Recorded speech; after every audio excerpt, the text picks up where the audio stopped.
Okay, magandang hapon, Luzon, Visayas at Mindanao. Welcome po dito sa special coverage ng Radyo Pilipinas dito po sa hashtag Asean 2017. At makakasama po natin ngayon special coverage ang mga batikang anchor ng PTV at ng Radyo Pilipinas, si Sir Erwin Tulfo at si Aljo Bendijo. Good afternoon, Czarinah. Magandang hapon po sa inyo dalawa. Magandang hapon. So, itong Sabado po, mga events nagsimula na. Pati na rin kahapon. And I'm sure kayo po dalawa ay nakatutok sa kung ano po yung mga pangyayaring naganap. At ngayong umaga, ito talaga bakbakan eh. Kasi napakarami pong meetings ang nangyari. So ang ating Pangulong Rodrigo Duterte po ay mula pa kagabi hanggang ngayong hapon ay nagtatrabaho. So ang in-expect na napag-usapan kanina, Erwin and Czarinah, yung siyempre hindi mawawala issue ng radicalization. Correct. Andun, kasi pinag-uusapan dito yung peace and order situation ng-ASEAN region. Violent extremism, di mawawala. Yung terrorism, protection of the rights of ASEAN migrant workers. Marami pang pala sa mga, may mga pang-abuso din pala, Erwin, no? Sa mga bansang kasapi ng ASEAN. Actually, basically, yung pag-uusapan nila dito is yung common problems na encounter not only in the Philippines, kundi iba't ibang nations. Like yung nabanggit mo kanina, radicalism, may problema yung Malaysia dyan, yung Indonesia, nariyan din yung problema about terrorism, lagi ang Indonesia biktima dyan, and then tayo. And then tama ka yung sa migrant workers, yung mga pinapadala natin mga workers sa iba yung dagat na nakaka-experience sila ng pang-aabuso o pananakit actually. Pero all in all, ang talagang target po ng mga event ng ASEAN ngayong taon ay yung solidarity. Ito yung pagkakaisa po talaga lahat ng mga miyembro ng ASEAN. Pero hindi lang po mga miyembro ng ASEAN, kundi kasama na rin po yung mga partner countries dito. So nandiyan yung US, nakita na naman natin yung India, even yung China at New Zealand at iba pa. Pero ngayon, dahil nga po nitong Sabado, mag-recap muna tayo. Okay. So kung kahapon po ay napanood nyo yung arrival o sunod-sunod na pagdating ng mga delegado mula po sa mga miyembrong countries o kaya po mga partners. At medyo sino unang dumating kahapon? nag-cause ng teka, i-comment ko muna yung cooperation ng publiko. Okay. Kapag kami dadating pong delegado. Dahil siyempre, hindi mo maiwasan yung leftmost lane ng EDSA ay inilaan po para sa mga delegado. At doon po nakadaan naman ng maayos itong mga world leaders na dumating po dito sa ASEAN Summit. May mga areas sa Metro Manila lockdown sa mga sandaling ito. So nag-sorry naman ang MMDA sa lahat, no? Humingi ng paumanhin. Huwag lang tayo mag-breach ng security, katulad nung ginawa ng isang artista yata yun. No? Oo nga. Nag-sorry din. Nag-sorry na, pero sabi ng gobyerno, walang sorry. Paparusahan ka namin kasi bad example ka. Ngayon, artista ka, dati kang beauty queen, and then example ka, you should not be doing that. Paano may followers ka, kahit ikaw nga, sinaunang panahon ka na sumikat, may mga followers ka na may sumusunod ka sa'yo. That's what I'm saying. Na do not do that because you're an example to the community. Gagayahin ka ng mga bata, gagayahin, they will think na tama ko. So what they're saying is like, kahit na nag-sorry ka, nag-apologize naman, pero nga yung sinasabi, too late. We have to punish. Ang mga punishment, medyo mabigat. Tatanggalan siya ng lisensya. Recommendation, indefinite yung pagkatanggal ng lisensya. Actually, puro traffic violations yung ikakaso sa kanya. May pinagmalaki niya pa kasi. At pinost pa sa Facebook. Exactly. At pero naman yung iba, yung mga sumusuporta, yung galit siguro sa administrasyon na ito. Bakit daw yung mga ibang mga mambabatas, bakit yung ibang mga yung mga senador, yung mga iba pang mga nasa pwesto, pag may violate ng traffic. But that's not the point Aljo and Czarinah. The point is, gumawa ka ng kagaguhan, pinost mo pa, pinagmayabang mo pa. Yung gumagawa yung sa mga baluktot ang pag-iisip ng mga kumag, mga hodas, estas, barabas kayo, pagtatanggol nyo pa yung ginawa ng mali. It's not that. The point is, huwag mong ipagmayabang yung ginawa mong kabaluktutan ng isang tao. Yung mga gumagawa ng kakagaguhan, itinatago nga nila, nahuhuli naman yung iba, hindi nahuhuli swerte. But this one, ipagmamalaki mo pa sa buong mundo na gumawa ka ng kalokohan, which is really wrong. Ngayon, sabi nga nila siguro, kung may sentimiento ka sa gobyerno, huwag mo naman kami idamay. Because this ASEAN event is the entire nation. It's not just the event of Mr. Duterte or President Duterte. event of Aljo, of Czarinah, Erwin Tulfo, ni Mang Juan, ni Pedro, ni Maria. Lahat tayo mukha natin as Pilipinas, we represent, the entire country is represented by 100 million plus Filipinos. Okay, so hanggang Wednesday po walang pasok sa Metro Manila at ilang karating bayan na Pampanga and Bulacan area. Pero even 16, 17, 16, 17 dahil lang yung mga pasok. Metro Manila Council na nag-meeting. Mga klase lang sa estudyante. Wala nang pasok dito sa Metro Manila. Okay, pinapainit yung ulo ni Konting Sir paumanin Erwin. lang, ha? Yun ang Mag-good news muna hinihigi ng tayo. FMA. Good news yan. Good news yan sa mga magulang yung nagbibigay ng baon sa mga anak na may anak ng kuleyo. Huwag niyo muna bigyan ng baon kasi baka mag-sedate yung mga yan. Okay, so aside from you...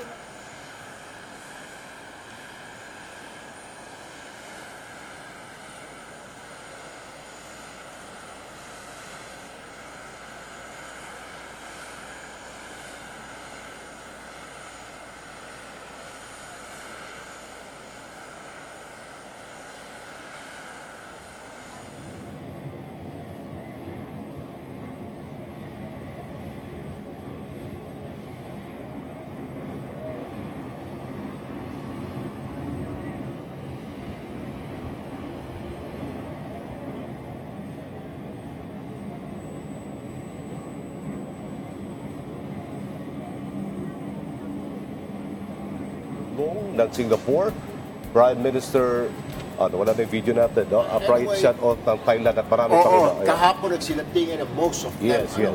Pero Aljo and Czarinah, papasukin man natin itong report ni Ariel Fernandez. Medyo mahalaga ito kasi yung Pangulo ng European Union na yung President ng European Union ay dumating na sa bansa para ibahagi, nakibahagi siya sa 31st Asean. Alamin natin mula sa aming kasama pong si Ariel Fernandez. Ariel? Erwin, dito ako ngayon sa Ninoy Aquino International Airport Terminal 3. Dito dumating si President of the European Union Council, Donald Tusk. Ito po ay dumating mga alas 4 kanina lamang at sakay ng Emirates Airline flight AK332 nang lumapag dito sa Ninoy Aquino International Airport Terminal 3. At kabilang dito sa sumalubong, ito pong si Department of Budget Secretary Benjamin Jokno ang sumalubong dito sa napakahigpit ang kanilang mukhang ayaw pagpa-cover din ng mga media nang dumating dito itong si EU President na mabilis ang paglakad at ngayon ay nakalabas na dito sa Ninoy Aquino International Airport Terminal 3 at maaaring dumiretso na dyan na dyan sa pag-PICC sa pagdadaosan ng itong summit at maaaring makadalo pa siya dahil pahapon na ito kumbaga siya ang pinapahuli na dumating sa bansa na dadalo dyan sa kasagawang summit dito sa Pilipinas at Erwin at Czarinah at Aljo maaaring umalis din naman ngayong gabi bago magdilim ang Prime Minister ng Laos at siya naman ang kauna-unahang aalis dito sa Pilipinas matapos itong tumalo dito sa Asean. Yan muna ang ating situation report mula rito sa Ninoy Aquino International Airport Terminal 3. Ariel Fernandez para sa Radyo Pilipinas. Maraming salamat sa iyo, Ariel Fernandez. Live po yan mula dyan sa NAIA Terminal 3 kung saan yung kanyang report po ay ang pagdating ni United Nations European Union. European Union Council President Donald Tusk, Bayan, na kanina ay dumating nga alas 4 at siya yung pinakahuling world leader or na dumating sa ating bayan kasi karamihan kahapon nga and then today siya. Tapos mamaya din inaasahan daw si Lawa, Prime Minister, ang pinakaunang world leader naman or ASEAN member ang uuwi na sa kanilang bansa. Okay, so dito naman po sa studio. At teka, i-plug muna natin napapanood po tayo sa Facebook page ng Radyo Pilipinas. At the same time, ay napapakinggan po tayo sa Radyo Pilipinas AM station which is 738 kHz. So ngayon po kasama na natin si PCOO ASEC Chris Ablan at makakausap natin siya hindi nga po dito sa 31st Southeast Asian Nation ASEAN Summit ngayong araw. Magandang hapon ASEC Ablan. Magandang hapon Czarinah, Aljo, Sir Erwin. Magandang hapon, Asek. Okay, mauna na ako kasi sa issue na ako. Sure. Kasi hindi po lingid sa inyong kaalaman na yung mga tao talaga medyo hindi pa ganun kataas yung knowledge nila and even yung understanding sa ASEAN. Ang pinaka subject lang nila pag sinabing ASEAN, sorry po ay traffic at saka holiday. Lalo na nangyari no Saturday. Ano po yung reaction niyo doon, sir? Well, mahirap talaga, no? Pero sa opisina na pinanggagalingan ko ang PCOO, sinikap po namin na buong taon na magkaroon ng grassroots education campaign para malaman ng mga kababayan natin kung ano nga ba ang ibig sabihin ng ASEAN at anong importansya nito para sa bansa natin. Pero so pumunta kami ng Bohol, Davao, Zamboanga, lahat nagkaroon tayo ng caravan, nagkaroon tayo ng roadshow, educational program para sa mga high school students. Pero kahit nagawin namin yun araw-araw, mahirap nga ma-penetrate yung sa mindset ng Pilipino kung anong kalagaan ng ASEAN. So we just try our best para maintindihan nila na importante ang ASEAN. Merong APEC Summit na ginanap sa Vietnam, merong East Asia Summit, meron ding ASEAN, 31st ASEAN sa Metro Manila, sa Pilipinas. So ano pong agenda po ng ASEAN, importance po ng ASEAN dito? So, ang East Asia Summit, ang ASEAN, saka APEC, all of these are meetings of world leaders. Nagkakaiba lang tayo sa membership nito. For example, ang APEC, ito ay kinabubuan ng mga leader o mga bansa around the Pacific Rim. No? West Pacific, saka East Pacific, kasama na rin ang Pilipinas dyan.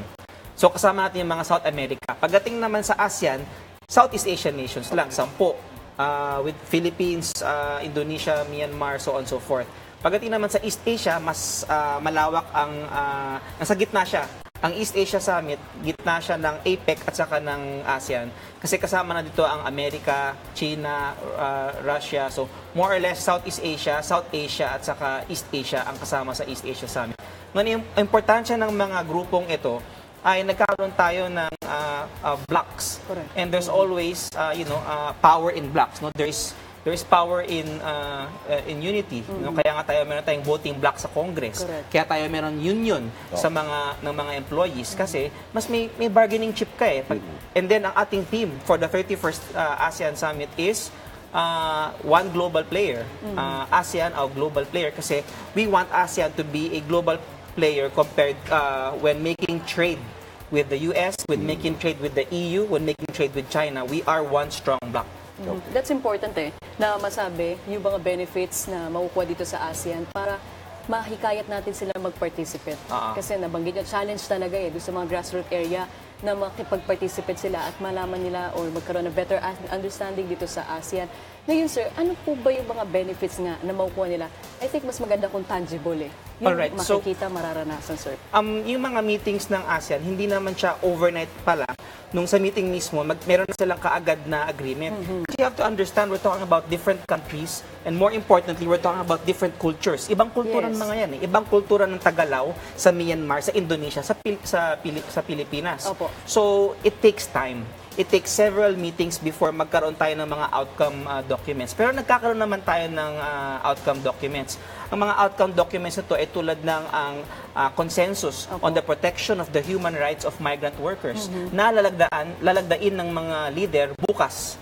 And this means na nag-agree lahat ng 10 na kailangan maprotektahan ang human rights ng ating mga OFWs around ASEAN. Ibig sabihin, pag nakulong siya, wala siyang magkakaroon siya ng abogado. Magkakaroon siya ng ibang karapatan. Other benefits ng ASEAN is, kasi may 3 pillars, no, ang ASEAN. Meron tayong political security, meron tayong economic, at meron tayong cultural, socio-cultural. I-emphasize ko lang yung economic. Yung mga ticket natin, papuntang Jakarta, papuntang Kuala Lumpur, dati, 15 years ago, mahal yun, Aljo. So, now, mas mura na siya. Yung mga bilihin natin, imported goods coming from Vietnam. Dati mahal yun Ngayon, mura na.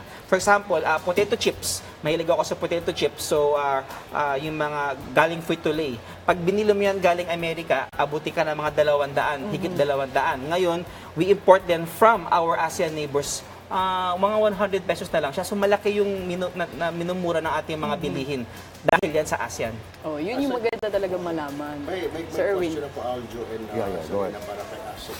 Ito naman ay question. Actually, nilista ko ito galing sa kapitbahay ko magwawalis dun sa barangay namin. Si Mag-Igmi. Ang tanong niya, Asik, sa akin is, I really cannot answer, pero I hope you can answer this. Ang tanong niya, isa tayo sa mga founding members ng Association of Southeast Asian Nations, right? Yes, sir. And back then, 1980s, somehow 70s, isa tayo sa mga powerhouse ng ASEAN. Pero how come, sir, sa tinagal-tagal na panahon ng sali tayo ng sali dito, para napag-iwanan tayo ng other countries. Even Myanmar is getting better. Vietnam, gumaganda yung economy sila. Is it because, ang tanong Mag-Igmi, sir, is it because dahil nalulung tayo sa corruption? I mean, several ikang administrations na nasadlak tayo sa corruption, kaya hindi tayo makausad-usad at hindi masyado tayo nagbe-benefit dito sa ASEAN partnership. Naku, yung tanong na yan, pang political scientist yan. No? So, hindi po ako political scientist, pero taon-taon naman na nagkakaroon ng ASEAN meetings. So every year. So dapat sabay-sabay kayong umuunlad. Ngayon, ang masabi ko lang as a student of siguro politics is nasa leadership yan. So siguro napag-iwanan tayo dahil we lack that certain leadership. And then you see Myanmar, Vietnam, you know, ano lang natin sila noon eh. They're our students, now they're our teachers. Siguro nga, and the message of this administration is change, pagbabago. Opo. I think siguro that's what we can look forward. No? And political will, sir. Administration, exactly. So yun ang pinupush ngayon, ASEC, consensus right of migrant workers. Yeah, tomorrow, How worse ba paper problema talaga natin pagdating sa mga OFWs within ASEAN member countries? I haven't visited our Filipinos overseas, Yes, Sir Aljo, but sinamahan ko po si Secretary Martin papuntang Dubai. Opo. At doon, sir, nakita ko talaga napakasama no, ng kalagayan ng ating mga kababayan na nagtatrabaho doon. I can only imagine yung mga OFWs natin sa Cambodia or sa others. Kasi pwede silang they can be abused eh. Anywhere they can be abused. And it's good that we start with ASEAN. And then later on, yung mga ibang bansa, we protect our OFWs. So magpo-provide tayo ng legal assistance kung mga Pilipino, dapat abogadong Pilipino din? Paano, makapag-practice ba tayo doon sa mga bansa yan? Sir, I'm not so sure. Opo. I don't think we'll be able to send our Philippine lawyers over there. Pero it's a good thing you brought that up. Yes, kasi yes. meron din tayong tinatawag na mutual recognition agreements. Okay. Which is another benefit of ASEAN. MRA. Ang MRA, ibig sabihin, sooner or later, our professionals will be able to practice their profession in Vietnam, in Cambodia. Kasi ngayon, katakot-takot ng dami ng mga papeles yung kailangan nilang ma-fill up. Correct. Para lang makapag-practice sila. For a profession like nursing, which is universal, di mo naman kailangan mag-aral ulit para malaman kung paano tulungan ang health. So ngayon, pagpunta nila sa Vietnam, hindi na nila kailangan magpakita ng sobrang daming papeles dahil meron tayong mutual recognition agreement, mare-recognize sila. So mas mabilis. Pero balik po sa law, medyo mahirap ang law kasi very jurisdictional ang law. Yeah. Another exciting thing yata rito, ASEC, is yung pag-uusap yata ng ASEAN with China regarding dito sa West Philippines. Apa. Mukhang tatalakay yata. And I think this is the first time, if I'm not mistaken, Apa. na we're taking this head-on kasama yung other ASEAN countries and even President Donald Trump ng Estados Unidos Apa.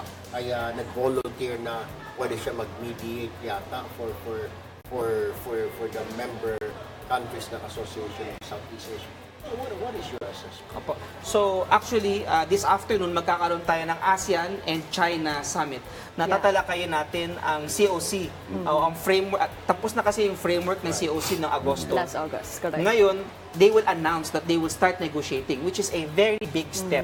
Hindi yung purong dada lang sa news, dada lang sa social media. Right now, the parties will really negotiate. Yun yung pinaka-importante, sir. So, it's a big step. So it's just China and the ASEAN countries, including the Philippines, or pwedeng nandyan din ba ang US as a witness, or like Trump volunteered the other night or last night, sabi niya ay willing siya mediate or negotiate or whatever it is? Sir, yung intricacies niyan, hindi ko po kabisado. I think the best person to ask would be later on si DFA spokesperson Robespierre Bolivar. Ang alam ko lang po, sa schedule, hindi po kasama ang US. But these things you never know eh. Andito na yung world leader eh. How often do you see the President of the United States here in the Philippines? Maybe magkakaroon ng leeway na i-accommodate si President Trump. Let's just hope and pray na everything will be fine, magkakaintindihan, magkakasundo-sundo. Yeah. How do we handle, the other hand, the ASEC sa mga local medias, vis-a-vis naman doon sa mga foreign media natin? Pwede sila magtanong? Opo. Pwede naman sila magtanong? During the meeting? Yeah, during the meeting. Dito po sa ASEAN Summit. Depende po. Tama. So, Per protocol meeting, may natin, mga paano? protocol po yan. May mga meeting na talagang hindi po pwede yung media kasi napaka-high security yung pag-uusapan Yes. nila. Yes, sir. Meron din naman mga meeting na open to the public at pwede magtanong ang mga local at foreign media. Hindi ko po kabisado kung ano-anong mga meeting ang pwedeng magtanong ang media.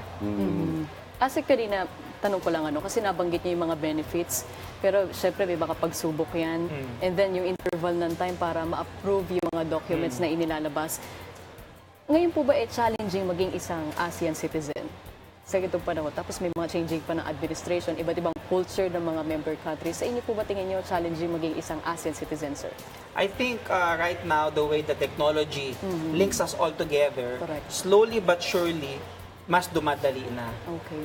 Ngayon, the way na-observe ko yung ASEAN, medyo traditional pa rin sila. Okay. They go through the paperworks, Correct. they all submit the proper documents, but slowly but surely, hopefully, technology will be embraced. I think President Duterte, Sir Erwin, mentioned the importance of digitization. So hopefully, in the next ASEAN, medyo mas mabilis na. Kasi andyan na yung technology eh. Kasi would you happen to know kung pag-uusapan ba, since narito na rin si Malaysian Prime Minister Razak, marami tayong mga Filipinos na undocumented sa Malaysia. And then we also have another problem.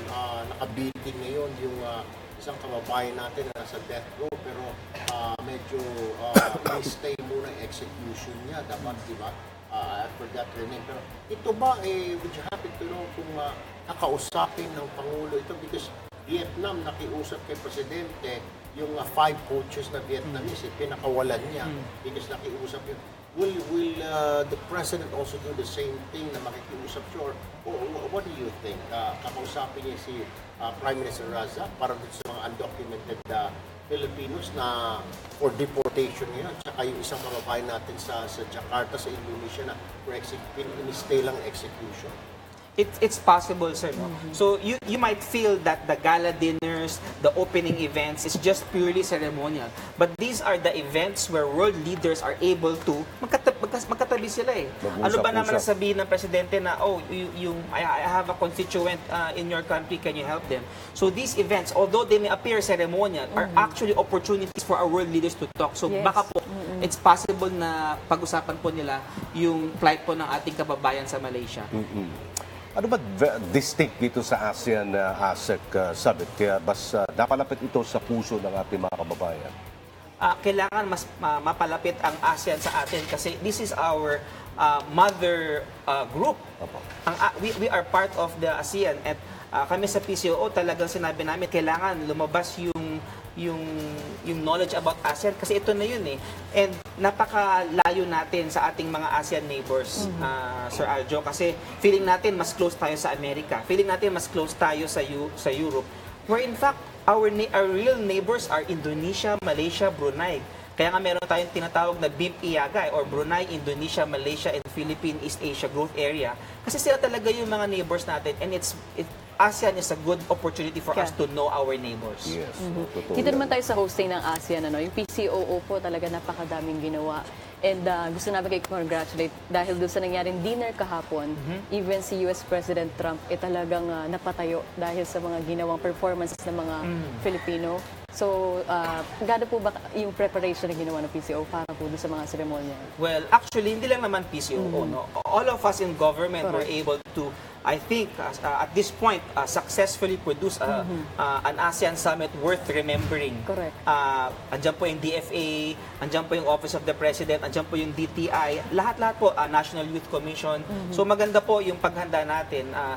We're okay, no? we have Secretary Martin who's really a TV and radio guy. So naintindihan po niya na kailangan talagang malaman ng mga taong bayan kung ano nangyayari sa ASEAN. Kasi dati, nababasa mo lang yan sa newspaper and you have to take the word of the newspaper as the truth. But now, like this show is live streamed. In fact, even a few moments ago, Secretary Harry Roque gave a press briefing live on Facebook. So, ang mga kababayan natin, nakikita nila kung ano nangyayari talaga sa ASEAN. Hindi yung babasahin pa nila sa kinabukasan na periodiko. Ngayon, alam na nila kung ano talaga nangyayari. Talk about Donald Trump, Asek. Mag-stay daw siya ng one day. So, from yesterday po siya dumating. So, meaning to say, is he leaving tomorrow pa si President Trump? The original schedule was President Trump will only stay for today. Okay. And then skip the East Asia Summit tomorrow. Pero sabi na po niya, he will delay his and he will extend his visit and he'll be able to attend the East Asia Summit, which is very important po na andun siya. Well, after, last question na lang, Erwin and Czarinah. After ASEAN, how do we spread the good news about ASEAN? Saka Importance magkakaroon pa ba ng survey? Kung naintindihan nila or nalaman nila lalo yung sa I think nasa plans yun. Okay. And I think the DFA and PCOO already mentioned to the Office of the President that Yes. there's a need to continue having this kind of awareness. Okay. Correct. Otherwise, magda-die down, sir. So, hopefully, ma-approve po yung budget for next year. Kasi, we've already started on the right track. So, sana ipagpatuloy yan at mas madami makaalam tungkol sa ASEAN. Okay. All right. Thank you so much, sir. I appreciate you coming over. Thank you so much po. Thank you po. Ayan. Alright. At yan po si Assistant Secretary Chris Abla ng PCOO. Pero sa pagkakataong ito, panoorin po muna natin si Pangulong Rodrigo Duterte sa nangyaring gala dinner kagabi. Related summits. I am deeply honored to host this rare occasion when the number of the world leaders gathered here in celebration of the 50th anniversary of ASEAN. Last week, the world witnessed and joined us in paying tribute to the golden anniversary of the founding of the association.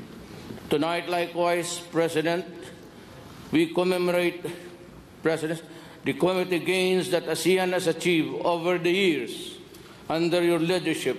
The top former presidents here, particularly their work and efforts towards the realization of the rules-based, people-oriented community.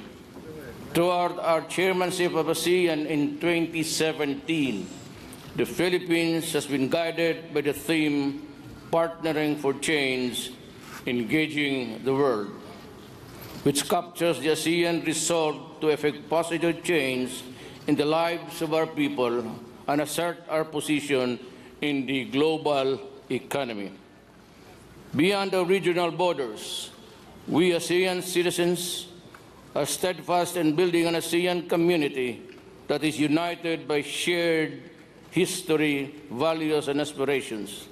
We continue to harmonize the three pillars of ASEAN community by strengthening economic integration and building a common identity while embracing our uniqueness and diversity. ASEAN countries continue to engage the world. From its founding, we have established the meaningful and constructive engagements with external partners anchored on ASEAN centrality. As one of the founding members of ASEAN, the Philippines has witnessed and contributed to the development of ASEAN in the dynamic organization that is now. I look forward to having constructive and substantive discussions with you, Your Majesty, and Your Excellencies in the upcoming meetings. Let us start on a positive note with tonight's celebration of ASEAN for 50 years. On this note, I wish to offer a toast to you, the unity, centrality, solidarity, and continued success of ASEAN, to ASEAN's achievement over the last 50 years and the success of the 31st ASEAN Summit related. Mabuhay, and kindly get hold of your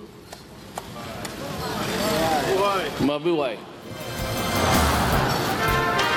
Okay, nagpapatuloy po tayo Ladies sa and ating gentlemen, special coverage good ng Radyo evening. Pilipinas dito sa It is hashtag my ASEAN pleasure to welcome 2017 sa you all International to Media Manila Center. Sa for the ngayon naman po, 31st nasa linya ng ASEAN ating komunikasyon, Summit and related si summits. Secretary Ernesto I am Pernia, deeply ang honored Secretary to po ng host National this Economic and rare Development occasion Authority, when the number ONEDA. of the Magandang world hapon po, leaders Secretary. gathered here in celebration Yes, yes. of the Ayan. 50th Sir, first question po anniversary namin, ano po of ba ang ASEAN. inaasahan nyo para po dito sa Last week, the world 31st witness ASEAN joined Summit, us sir? in paying tribute to the golden anniversary of the founding of the association. Hindi po Tonight, klaro. Sige po, likewise, ulitin ko po yung question ko. President, Ano po ba ang inaasahan we nyo commemorate sa pagdaraos po natin President, ngayon ng the quality 31st gains that ASEAN ASEAN Summit, has sir? achieved over the years Ano isahan under sa your ASEAN? leadership. Opo. The top former presidency, particularly their work and efforts towards the realization of the rules-based, people-oriented community. Correct. At saka maganda yun para sa trade at saka investments natin Opo. at saka mga exchange of professionals and students among ASEAN countries. Okay. Okay po, So sir. yun naman ang purpose talaga ng ASEAN Opo. Integration, di ba? Yun ang purpose ng economic integration. Secretary, this is Erwin Tulfo, Sec. My question, sir, is how do we get the most out of this as a member of the ASEAN nation? I mean, as a matter of fact, we are one of those founding members of the Association of Southeast Asian Nations. But the question, sir, is may mga katanungan po yung mga kababayan natin. How come parang hindi masyado tayo nabe-benefit dito? Because parang napag-iiwanan po yung Philippines. Is it because, sir, of this corruption issues since we joined the ASEAN, kaya hindi masyado tayo umuusad unlike our counterparts like Thailand, Indonesia, Malaysia? Isa tayo sa mga powerhouse for Secretary, sir. Teka muna, sino bang in-interview ninyo? Kayo po, sir. Si Erwin Tulfo po ito, sir. Ano? Si Erwin Tulfo po ito, Secretary.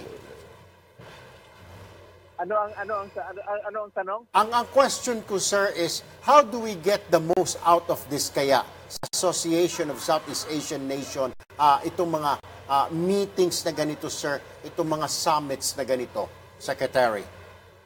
Alam mo, mahirapan, hindi klaro yung ano mo parang Hindi can tayo you masyado repeat your naririnig. question? My question, Secretary, is how do we benefit most kaya dito po sa ASEAN Summit, Mr. Secretary? Can you hear me, sir? I cannot get the sense of your question really. Alright. Sir, babalikan po namin kayo na po. Medyo nagkakaroon lang po kami ng technical difficulty. But anyway, hang up, sir. And Why don't you get a better line? we will do that, sir. We will do that. We will try. Thank you. Thank you, Mr. Secretary. Babalikan po namin mamaya si Mr. Secretary Pernia. Medyo hindi lang maganda yung reception. Hindi niya tayo marinig, ha? Anyway, diretso tayo. Tumanggap muna tayo ng reports, Erwin and Aljo. Narito si Marian Bastasa, kung saan si Hanilet Avancenia ipinasyal ang mga ASEAN spouses. Mary? Kasabay nga ng mga nakalinyang aktibidad ni Pangulong Rodrigo Duterte ngayong araw para sa ASEAN Summit ay naging abala rin ang common law wife ng Pangulo ng Hanilet Avancenia sa paglilipod kasama ang mga ASEAN spouses. Kabilang rito si Rosma Mansur ng Malaysia, Coaching ng Singapore at si Narapod Salposan ng bansa Thailand. Unang naging aktibidad ng mga ito ang pagbisita sa Cultural Center of the Philippines para tunghayan ang isang espesyal exhibition ng ASEAN at 50 kung saan tampo ang mga litrato at replica jewels na patungkol sa mga dekada ng kasaysayan ng ASEAN. Matapos ito ay nagsalo-salo sa luncheon ang mga spouses sa Manila Hotel kung saan ipinatikim naman sa kanila ang mga ipinagmamalaking Philippine sana anak ng baka palitan mo yung baterya ng hearing aid mo. Isang fashion show rin ang eksklusibong ipinasilip sa mga ASEAN spouses na mula sa mga disenyo ng Filipino designer na si Randy Ortiz. Kaugnay naman ito ay kabilang sa mga napiling token ni Avancenia para sa spouses ang world-class na tsokolate na ipinagmamalaki ng Davao. At mula dito sa International Media Center para sa ASEAN 2017, ito si Mary Ann Bastasa para sa Radyo Pilipinas. Thank you, Marian. Samantala, women empowerment. Isa sa mga tinukoy ni Myanmar, Aung Suu Kyi. Aung Suu Kyi nasusi sa pag-unlad. May-report si Nympha Asuncion. Nympha. Binigyan din ni Myanmar State Councilor Daw Aung San Suu Kyi ang kahalagahan ng kababaihan sa paglago ng ekonomiya. Sa kanyang keynote speech sa ASEAN Business and Investment Summit 2017, pinagmalaki ni Suu Kyi na sa kanilang bansa bumilis ang paglago ng ekonomiya sa tulong ng mga young entrepreneurs na halos 49% ay mga babae. Sa kabila nito, kinilala pa rin ni Suu Kyi ang patuloy na problema ng gender discrimination. Bagay na kailangan pa rin tugunan. Giit nito, dapat pang palakasin ang partisipasyon ng kababaihan sa pagnenegosyo. Bukod sa women empowerment, tinukoy rin ng State Councilor ang human development na paraan para umunlad ng isang bansa. Dapat anyang isabay sa pagpapaganda ng mga infrastruktura ng isang bansa ang pagpapahusay pa ng kakayahan ng kanilang mga mamamayan. Anya, ang makataong pagkilos at solusyon ay nagkaroon ng malaking tulong sa pagpapalago ng ekonomiya ng Myanmar. Bilang bahagi naman ng ASEAN, ipinangako nito ang pakikipagtulungan ng Myanmar sa iba pang ASEAN member countries nang may pagpapahalaga sa human capital and intellectual resources ng bawat isa. Mula dito sa International Media Center para sa ASEAN 2017, Nympha Asuncion ng Radyo Pilipinas. Alam mo, Aljo, Czarinah, yung sinasabi ni Aung San Suu Kyi, hindi talaga dapat para sa mensahe sa atin yun. Sa other countries tulad ng Malaysia and yung women empowerment. Kasi tayo, as a matter of fact, nung Sabado ng gala dinner, nabanggit pa ni Donald Trump, or I think sa APEC yata APEC. na yung Philippines is nangunguna pagdating dito sa pagbibigay ng mga importansya sa mga kababaihan. Because we have women politicians, we have yung kababaihan, maraming role na sa ating bansa. Unlike sa mga countries like Singapore, hindi masyado, or even Thailand, or even lalo na yung Indonesia and Malaysia. At saka isa pang magandang naging part talaga ng women ngayon is pagdating sa decision making. Right. Sa bahay, naging tradisyon natin na parang superior mga lalaki, di ba? Pero ngayon hindi. Ay, hindi, no? Iba na ngayon. Opo. Sa bahay namin, no? Ganun ang... Maraming takusa. Sa bahay namin ni Aljo, ay, siyempre, yung yung women empowerment. Dapat pag ganito lang kami, Aljo, ano bang problema, ha? Gusto mo nito? Ano yan? Pansit. Ito, binilang kita. Ay, ito sa kanan. Ito naman yung siopaw ko. Yan. Oo, di ba? So, meron na nga equality naman sa Pinaluluhod namin bahay. yung mga babae. Yan. Oo. Kasi nasa ilalim na kama, yung lalaki. Lumabas ka dyan. Yan. Kita mo yan. Yan ang women empowerment. Walang, hindi mo makikita yan sa Malaysia o kaya sa mga Brunei o sa mga Indonesia. Dito lang sa Pilipinas, yan talaga pinaluluhod yung babae at ginagano ni babae. Gusto mo nito? Ano yan? Pansit ito. Kasi nakalabas na sa bintana yung kamao. Meron palang dalang pansit sa labas. Sana nga ganyan, Papasukin mo na ako sweet. Sige na, bilang kita ng pansit. Pero sana nga ganyan. Kasi iba nananakit talaga eh. Yun ang hindi ba iiwasan? Baka gusto mo nito. Ano yan? Ano yan? Ito meron 1,000 rito. Pamalengke mo bukas. Usually kasi yung mga nambubugbog, yun mga sangkot sa illegal na droga. Kaya nga, Galit mga na galit drug sa presidente addict dyan. eh. In fact, isa sa mga advocates talaga dyan, no, sa pagpapahalaga ng karapatan ng mga kababayan. Si Pangulong Duterte, nung mayor pa siya ng Davao. Yung mga women's desk doon sa mga pulis, matindi yan before 1990s, nung siya mayor pa.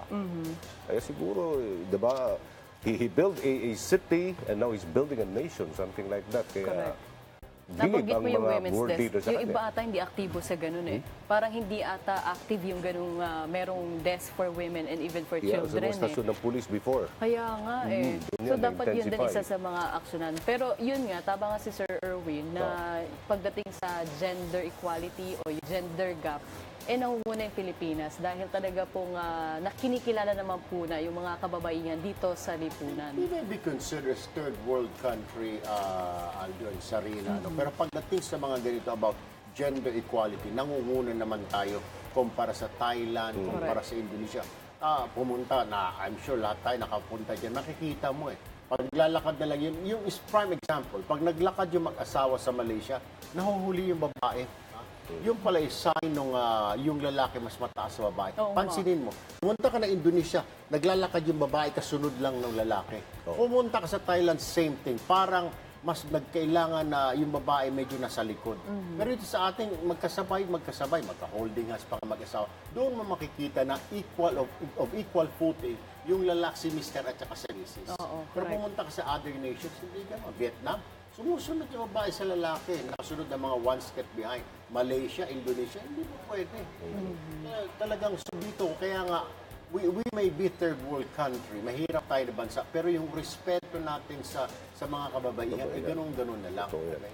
Na kung anong pwedeng gawin na lalaki, isang prime example, doon sa bakbakan sa Marawi, kita mo, isa sa mga sniper doon, babae. See? Talagang nandoon din kung anong ginagawa ng kalalakihan, pwede na rin gawin ng kababaihan.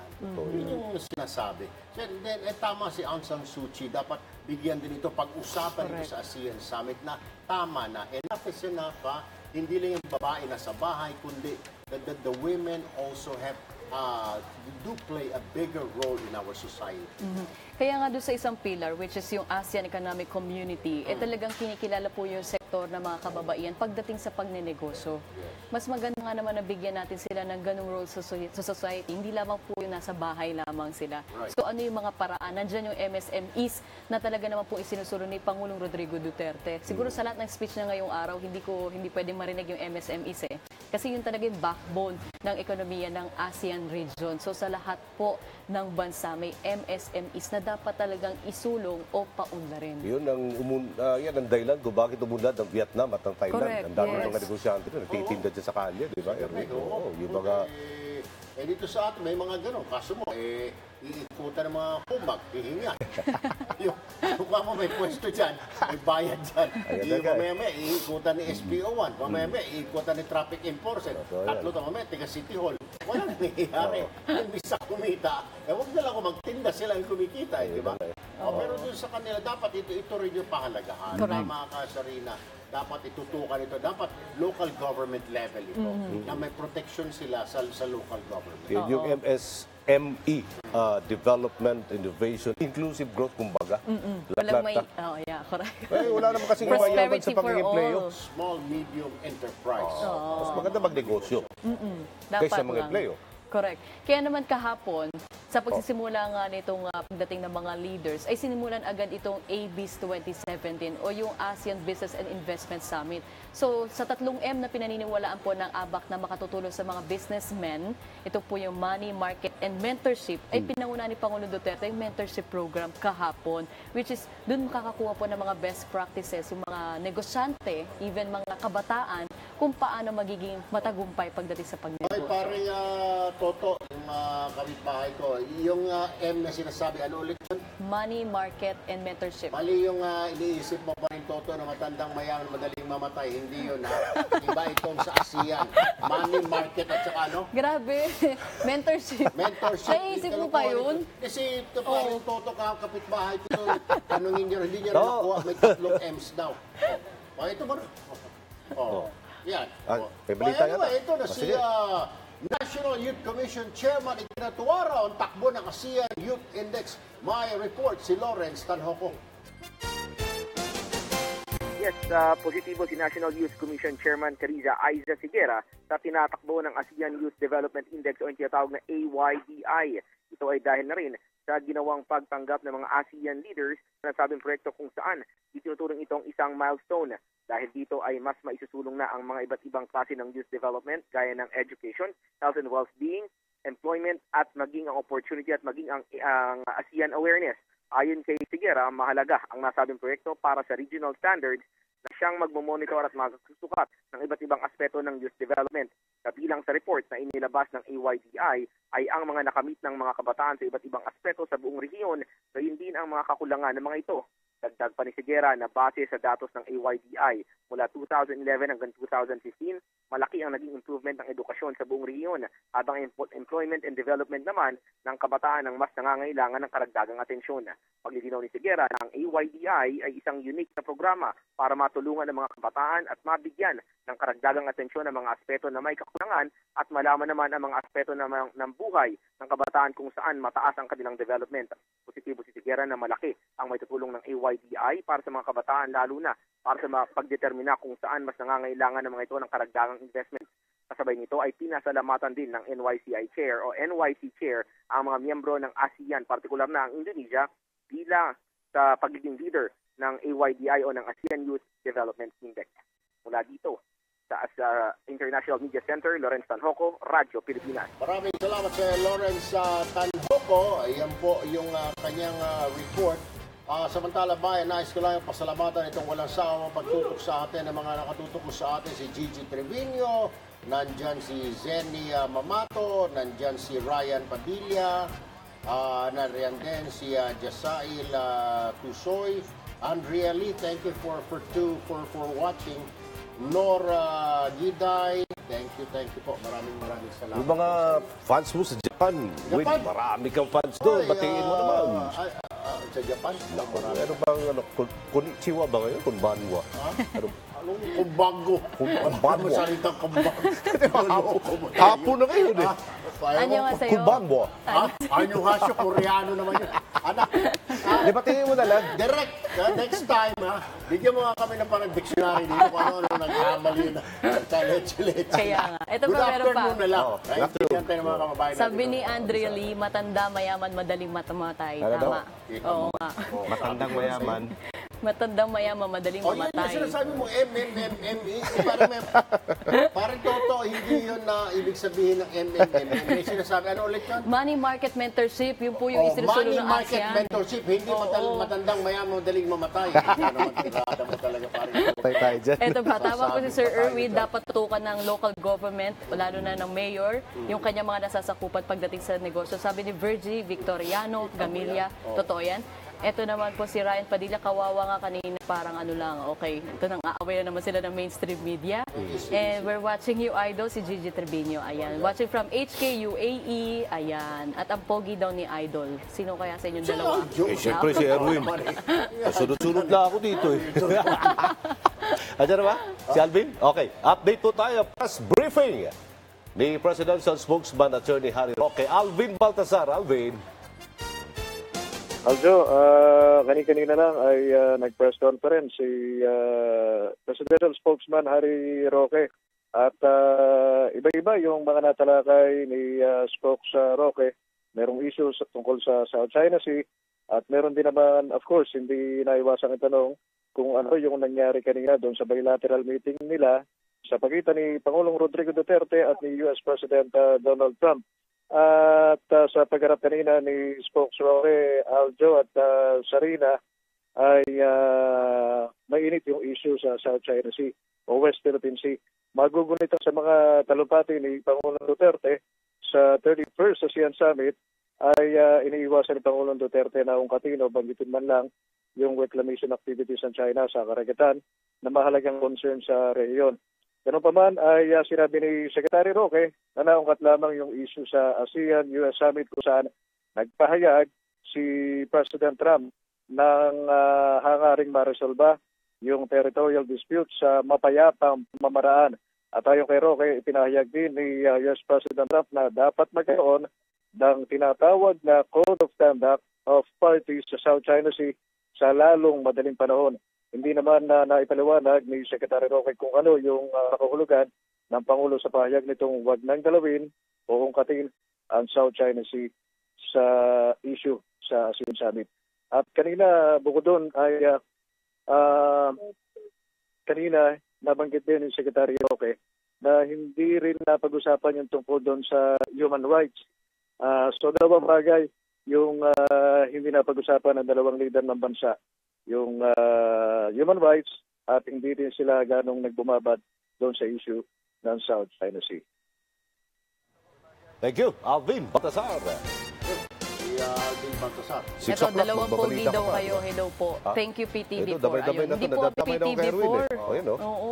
Radyo Pilipinas po ito. Pakilike na po yung aming FB page, Radyo Pilipinas. So, magpa-plug na ako. Yung programa ko po sa Radyo Pilipinas, sa Radyo Journalismo, mula alas 7 hanggang alas 8 po ng gabi. Kay Sir Erwin? Bayan, tutok po mamaya sa PTV News mamaya pong alas 6 yung away po ni SAS at saka nung Briton, yung tiga British Broadcasting Corporation, kung bakit po inaway ni SAS. So ito kasi may maraming tatanong, bakit daw inaway?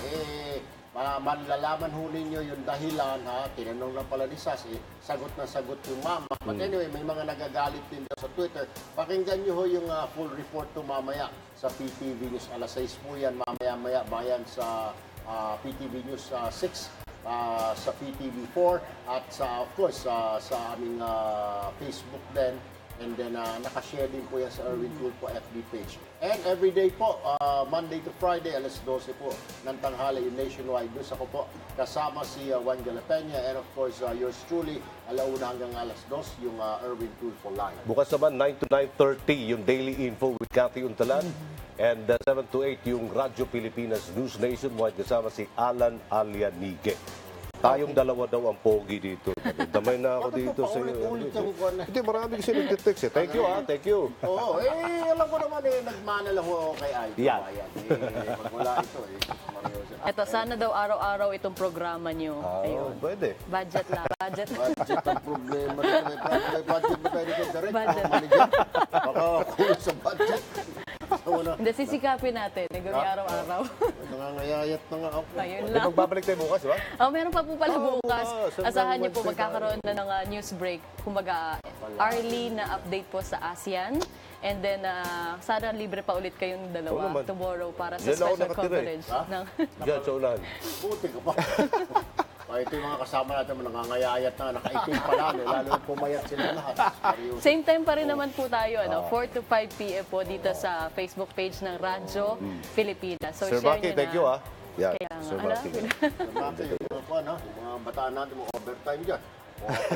Pagdating ko la 3 months ago, mataba pa yung mga yan. Bakit? Engineer natin yan, nagsipayata na lahat. Ipakamera na natin. Pero bayan ako, ayan po yung kabuuan ng aming coverage at tutukan niyo po hanggang bukas po itong live and continuing coverage ng Radyo Pilipinas. Mapapanood po rin sa Facebook and of course ng PTV4. Ito po yung makatotohanan, walang dagdag, walang bawas na mga coverages. Ika nga, kung gusto niyo ng tuloy-tuloy na coverage na walang yung mga nagre-reklamo kasi pinuputol na sinasabi ni Presidente, naiiba yung sinasabi dito po sa PTV, asahan ninyo, wala akong putol. Manawa kayo doon sa sabihin ng Pangulo, kayo na mismo. Ika nga, walang makatotohanan. Kung gusto po ninyo na makatotohanan ng coverage, wala pong dagdag, walang bawas at matapang na coverage, dito po yan sa PTV at sa Radyo Pilipinas. Ayun, sana po patuloy niyo suportahan ang ating mga government station, PTV4 at itong Radyo Pilipinas. Ako po si Czarinah Lusuegro. Ako naman po si Aljo, Bendijo. Dagang kayo salamat. Dalay ko ng Diyos. Thank you. Hanggang bukas. Ako po si Erwin.